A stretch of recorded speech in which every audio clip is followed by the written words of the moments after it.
Parliament में मैं यहां बैठता हूं, यहां पे अयोध्या के एमपी बैठते हैं। देखा आपने उनका चेहरा? इंडिया गठबंधन के हैं, है ना? मैंने उनसे पूछा कि भैया आप मुझे एक बात समझाओ, ये बीजेपी ने अपनी पूरी पॉलिटिक्स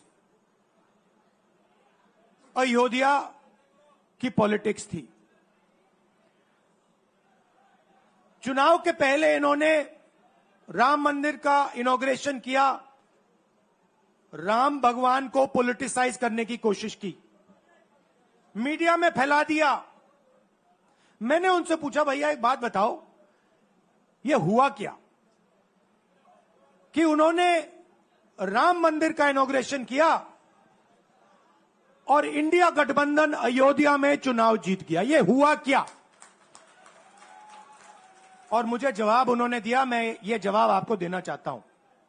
उन्होंने कहा राहुल जी, मुझे पता लग गया था, तकरीबन 6 महीने पहले मुझे पता लग गया था कि मैं अयोध्या से लड़ूंगा, और जिस दिन मुझे पता लगा उस दिन मुझे यह भी मालूम था कि मैं सिर्फ लड़ूंगा नहीं, इंडिया गठबंधन अयोध्या से जीतने जा रहा है।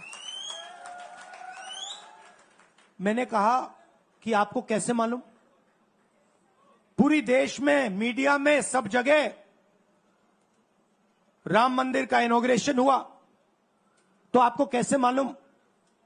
उन्होंने कहा कि राहुल जी, जब मैं अयोध्या में लोगों से बात करता था तो मुझे अयोध्या के लोग सिर्फ 2-3 चीजें कहते थे। पहली बात कहते थे कि अयोध्या में मंदिर बनाने के लिए, क्लीन अप करने के लिए बहुत सारे लोगों से जमीन ली गई, बहुत सारे लोगों की दुकानें, घर तोड़े गए, और आज तक जिन लोगों के घर छीने गए, तोड़े गए, दुकानें तोड़ी गई, आज तक उनको नरेंद्र मोदी जी ने कॉम्पनसेशन नहीं दिया। पहली बात, जहां भी वो जाता था लोग उनसे कहते थे हमारी जमीन छीनी गई, सरकार ने हमें मुआवजा नहीं दिया। दूसरी बात, अयोध्या का इंटरनेशनल एयरपोर्ट बना, बड़ा एयरपोर्ट, जमीन किसकी गई? अयोध्या के किसानों की जमीन गई। आज तक उनको सही मुआवजा नहीं मिला। और तीसरी बात इन्होंने बताई मुझे, तीसरी बात, राहुल जी, अयोध्या की जनता को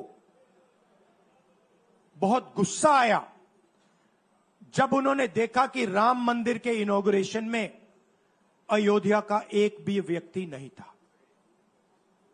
यह कारण थे। मगर मैं आपको यह कहानी क्यों बता रहा हूं?